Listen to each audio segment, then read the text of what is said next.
Have you ever stopped to think about those dreams we all carry? Not just fleeting wishes, but the really deep ones. Mm-hmm. The ones that feel like they come from our very core.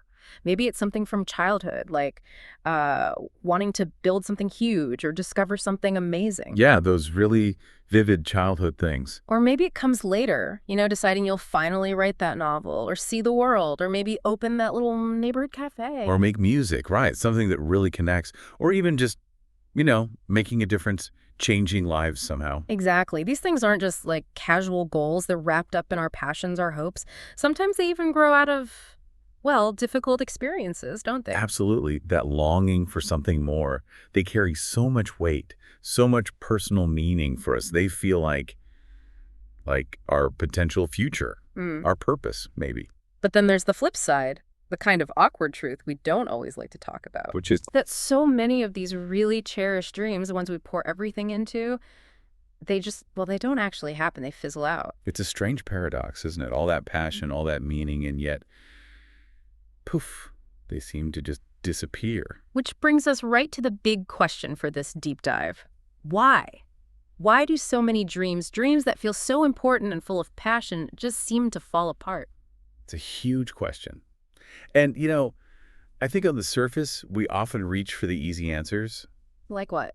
Well, things like, oh, they just didn't try hard enough. Or we blame things outside ourselves. It was bad luck, or not enough time, not enough money. Yeah, those are the common ones, the convenient stories. Exactly. They're convenient maybe because they give us a neat explanation for something that feels really messy and personal.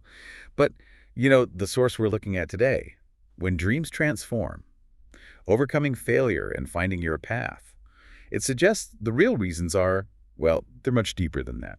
Right, because the typical image of failure is so dramatic, isn't it? Like a building collapsing, boom, dust everywhere. Yeah, something very visible, very final. A clear crash and burn scenario.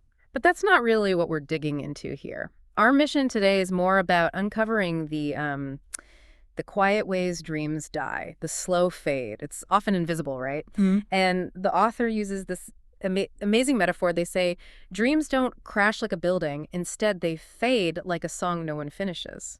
That's powerful. It really captures that slow, almost imperceptible disappearance. It really does. So we want to kind of give you a shortcut to understanding this really profound, sometimes heartbreaking part of life.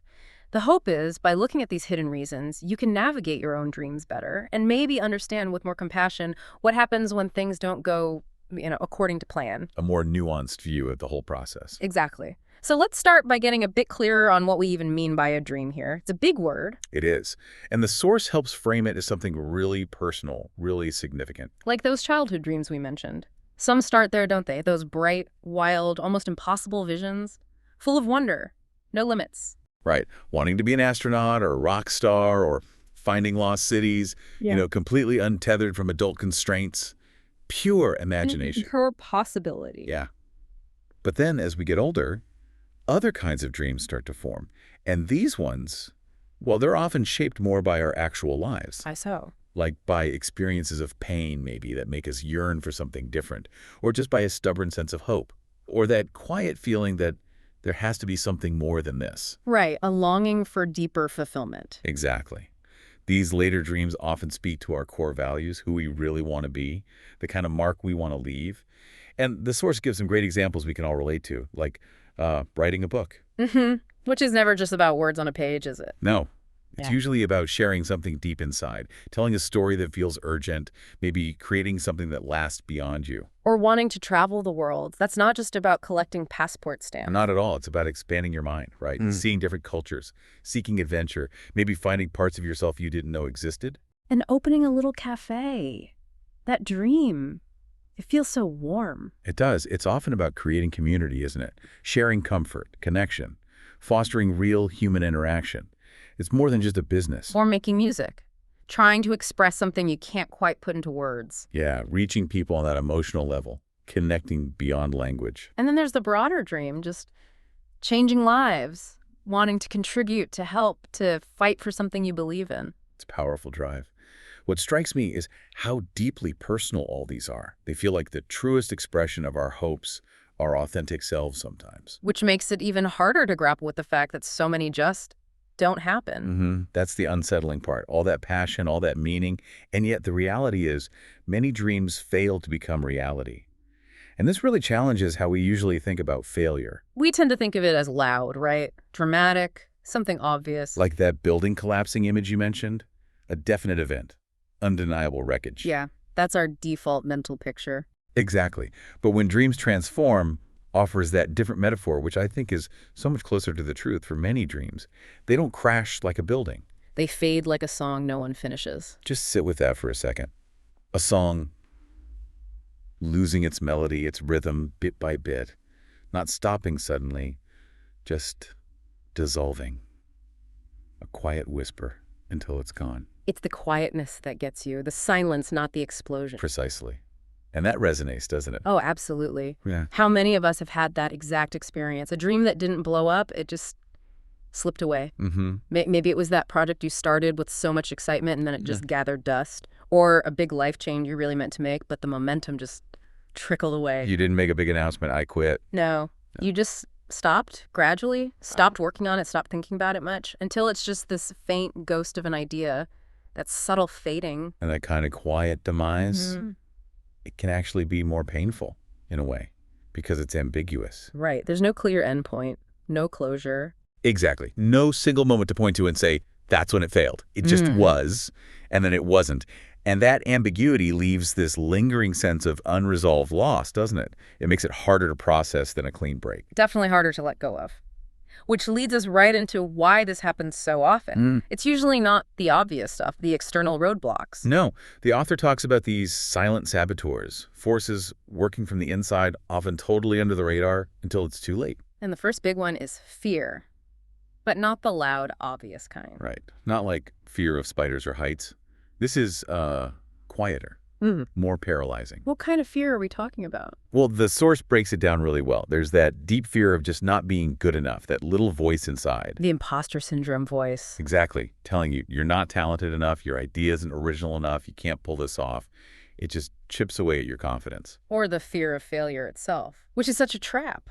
A total paradox. You're so afraid of failing that you don't even start. You avoid the risk altogether. It's like self-sabotage before you even begin. And then there's the fear of what other people will think or say. That feels huge today. Oh, massively amplified in our hyper-connected world. Worrying about judgment, ridicule, not living up to expectations, whether they're real or just perceived. Yeah, family, friends, strangers online. And these fears, they're internal. They're not like a wall you can climb over. They're whispers inside your own head. Whispering what? Things like, maybe this isn't really for you, or you're aiming too high. It's too risky for someone like you. They just slowly convince you to back down. And the result? The author says, we shrink. We pull back. We make ourselves smaller. We delay. We put it off. We keep telling ourselves, one day I'll start. Ah, the classic, one day, the ultimate procrastination excuse. I'll start the book next month. I'll launch the site next year when things calm down. And this is where the dream starts to decay. Because, as the author puts it, one day becomes next week becomes next year. And suddenly, years have passed. Exactly. The dream didn't crash and burn. It starts to rot from waiting. And that's the key insight, I think. These internal fears build these invisible walls around us. And they're so much harder to fight than, say, a lack of money. Because you're fighting yourself, essentially, often without even realizing it. Precisely. How do you fight a whisper in your own mind telling you you're not worthy? It's a tough battle. It really is. And speaking of internal battles, the next saboteur is comparison. Oh boy, this one is everywhere now. Isn't it just constantly looking at what others are doing, scrolling through feeds, seeing people who seem to be doing it all better, faster, louder? Yeah, those curated success stories, the highlight reels, the perfect timeline someone else seems to be on. Someone launched their amazing business at 22. Someone wrote a bestseller in 6 months. Someone climbed a mountain and looks perfect doing it. It's endless. And the crazy thing is, instead of feeling inspired, which you might expect, You feel small, inadequate, like you're already behind. and the author nails it, comparison kills dreams not by force, but by convincing us we've already lost before we began. That's it, exactly. It doesn't physically stop you. It mentally stops you. It convinces you there's no point trying because someone else is already so far ahead or so much better. How often do you catch yourself doing that? You see someone else's success, and instead of taking your own first step, you just kind of give up internally. convinced you can't measure up. It happens so easily. It whispers things like, why bother? They've already done it. Or you're not as talented. Or you're too late. It feels like a rational assessment. But it's not, is it? No. Yeah. It's an emotional reaction. Yeah. You're comparing your messy, real beginning to someone else's polished middle or end. You're convinced the race is over before you've even tied your shoes. It's the ultimate dream killer by conviction. Okay, then there's perfectionism. This one's tricky because it feels like a good quality, right? Striving for excellence. It totally masquerades as a virtue, but the author defines it so sharply. The belief that if it can't be done perfectly, it shouldn't be done at all. Oof. That hits hard. And where does that lead? Usually to doing nothing, which is death for any dream. The source gives those stark examples. We never published a blog, we never released the song, we never opened the business. Why? Because we're stuck waiting. Exactly. Waiting until it's absolutely ready, until every tiny flaw is gone. Waiting until we're ready, until we feel we've mastered everything. But the brutal truth, the author points out, is, but we never are. We're never truly ready. The goalposts just keep moving, don't they? The standard gets higher. That perfect moment of readiness never actually arrives. So the irony is chasing perfection actually prevents anything from happening. It guarantees failure, in a way. Failure to launch. That's the tragic paradox. You're so focused on making it flawless that it never sees the light of day. The dream suffocates under the weight of its own impossible standards. The perfect becomes the enemy of the good, or even the enemy of the done. Absolutely. It stays a pristine idea instead of becoming a real, messy, living thing. All that energy goes into polishing, not into building or sharing. Okay, so those are quite internal psychological hurdles. But there's really practical one, too. Exhaustion. This isn't about lacking ambition. Not at all. It's about having no gas left in the tank. Just being depleted. Totally. And this gets overlooked so often in our hustle culture. People are just fundamentally too tired to dream, let alone chase those dreams. Think about it. Working 2 jobs, maybe 3, raising kids on your own, dealing with chronic anxiety or grief or long-term illness. These aren't small things. They take everything you have. They consume all your bandwidth, mental, emotional, physical. It's not that the desire isn't there. It's that, as the author says, they lack space to breathe. That essential space you need to think, plan, create, execute. Yeah. The sheer demands of just getting through the day can drain all that creative energy. It's hard to map out your masterpiece when you're just trying to stay afloat. The well runs dry just from the effort of surviving. It really highlights that dreams need fuel, they need capacity, and sometimes life just takes all of that away for a while. Exactly. The dreaming self gets sidelined by the surviving self. And there's another really interesting, maybe painful reason dreams fade. They weren't really ours to begin with. Yes. The pressure of external expectations. This one is subtle, insidious. Because it often sounds like good advice, right? Like what you should want. This is where self-awareness is so crucial. We can find ourselves chasing something because it looks impressive from the outside. You know, a certain career path. The one that gets applause. Right. Or a lifestyle that screams success, or a goal that everyone else seems to admire. Maybe it's what our parents want or our friends are doing. But if it's not truly aligned with who we are deep down... Then the author notes, we lose the energy to sustain it. Yeah. The internal fuel just isn't there. You can put in the hours, you can follow the steps, but if your heart isn't in it, if it doesn't connect to your core values or joys... It becomes a grind, an exhausting performance. The intrinsic motivation, that real passion that keeps you going through tough times, it just evaporates. It really forces you to ask, is this my dream?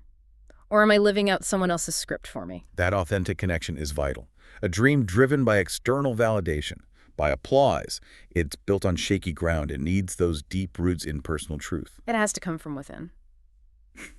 Okay, and the final saboteur, timing.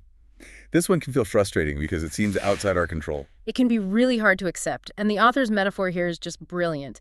We plant a seed in winter and get frustrated when it doesn't grow. Yeah, that paints a clear picture. It does, doesn't it? You can have the best seed, the best intentions, but if the conditions aren't right, the soil, the climate, it just won't thrive.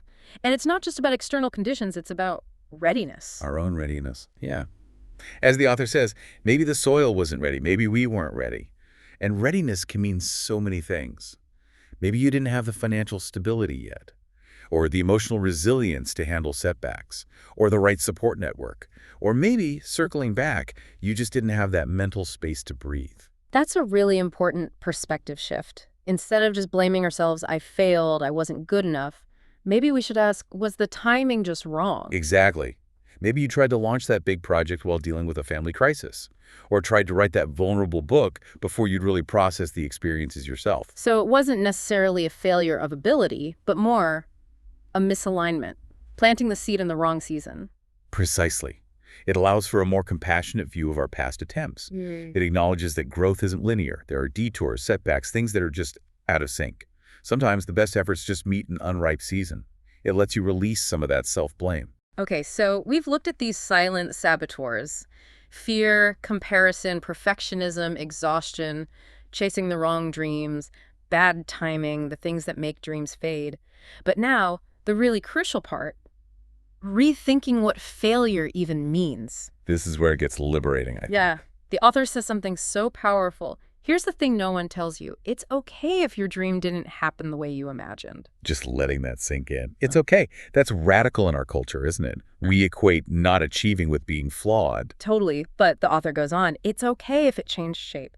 Because life changes, we change, our dreams can change too. And then the big one, it's okay if you failed. Wow. Giving permission to have failed, that directly challenges the toxic negativity around that word. It's an invitation to let go of the shame. It really is. We're taught to fear failure, see it as proof we're not worthy, but the author flips it completely. They say, failure doesn't mean you weren't worthy. Say that again. That's huge. Failure doesn't mean you weren't worthy. It doesn't diminish your value. Instead, it means something positive. It means you tried. It means you were brave enough to want something more. Ah, so the focus shifts from the outcome to the act of trying itself. The bravery in just wanting more and putting yourself out there. Exactly. The value isn't just in succeeding perfectly. It's in the courage to even start the journey, to strive, to reach, to risk feeling vulnerable. That's the real measure. That deepens the whole meaning, doesn't it? The process itself has inherent value, regardless of the final destination. It's proof of your spirit, not a judgment on your limits. And that flows right into the author's really pivotal insight about the journey itself. Maybe, just maybe. Go on. Maybe the point of the dream wasn't to reach a perfect ending, but to become someone new along the way. Boom. That reframes everything. Right. If the dream is actually a vehicle for growth, for transformation, then every step, every stumble, every detour, it's all part of becoming that new person. The person you become through the trying, that's the real prize, even if the original dream didn't quite happen as planned. It shifts focus from outer achievement to inner transformation. Exactly. Think about it in your own life, listener. Those dreams you might label failures, how did they actually change you? Maybe that business that closed taught you resilience you never knew you had. Or skills you used later. Or who your real friends were. Yeah. Or that book you never finished. Maybe it deepened your understanding of yourself or sparked a different creative path. That trip you didn't take. Maybe staying put opened up unexpected local opportunities or relationships. You didn't get to that specific outcome, but you definitely became someone new, someone stronger, wiser, maybe more authentic. The journey itself was the transformation. So if dreams fade and failure isn't what we thought, what do we do? Where do we go from there? The author offers a clear path from understanding failure to actual transformation. And it starts with what you do right after a dream seems to dissolve. It's not about immediately jumping to the next thing. No. The author says, we pause, we grieve, we reflect. So important. Our society pushes us to just move on, right? Yeah. Get over it. But pausing gives you space. Grieving acknowledges the loss because losing a dream is a loss. A loss of a possible future. Exactly. And reflection. That's where you integrate it. Understand what happened without just blaming yourself. It's about absorption and healing. But crucially, this pause isn't meant to be permanent. The next part is key. But we don't stop dreaming. Right. It's not about giving up on aspirations entirely. It's acknowledging this ending isn't the end of your whole story or your capacity to hope and imagine. You still have that capacity. Absolutely. Because dreams themselves are resilient. They evolve. As the author says, some dreams come back in new forms. Some return stronger, wiser, and more real. I love that. They're not static. They adapt. That dream of a physical cafe might morph into building an online food community, maybe. Yeah. The core desire finds a new shape. Exactly. The essence remains, but it adapts to new realities, new insights you've gained. It's such a hopeful idea. Even if the first version didn't work out, the passion behind it isn't just gone. It can reemerge, maybe even stronger because of what you learned. And the author really drives this home, taking the blame off our shoulders. Your dream didn't fail because you failed. Say the rest. It failed because life is messy, because growth is not a straight line, because becoming who you're meant to be is a process. That just releases so much pressure. Life is messy. Growth isn't straight. Becoming ourselves is a process, not a destination. It acknowledges the reality of things, the variables outside our control, the natural twists and turns. It allows for self-compassion. And understanding that leads to this really empowering call to action, doesn't it? Yeah. And guess what? You can start again. You can dream again. You can rise again. But here's the crucial part. Not from where you fell, but from who you've become. Yes. That's the key. You're not starting over from the same place. You're starting from a new place, stronger, wiser, more resilient, precisely because of the dream that faded. That experience is now part of your foundation. It's your new starting point, your superpower almost. Absolutely. You're not starting from scratch. You're starting from experience, hard-won experience. So instead of getting stuck asking, why did my dream fail?